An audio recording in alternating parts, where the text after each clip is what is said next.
Hello, my name is Patrick Jameson, and in this video, I'm going to apply the finishing touches to this door. I'm going to apply the sill cover and the fastener plugs.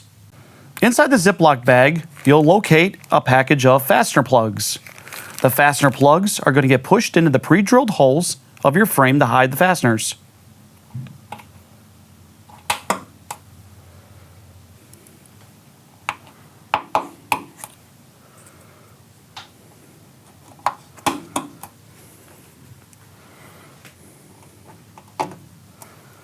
It's now time to snap down our sill cover.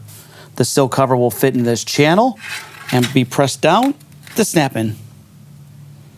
Repeat the same process on the other side. So to recap this video, we've installed our fastener plugs and the sill cover. In the next video, I'm going to show you how to apply some handles to this door.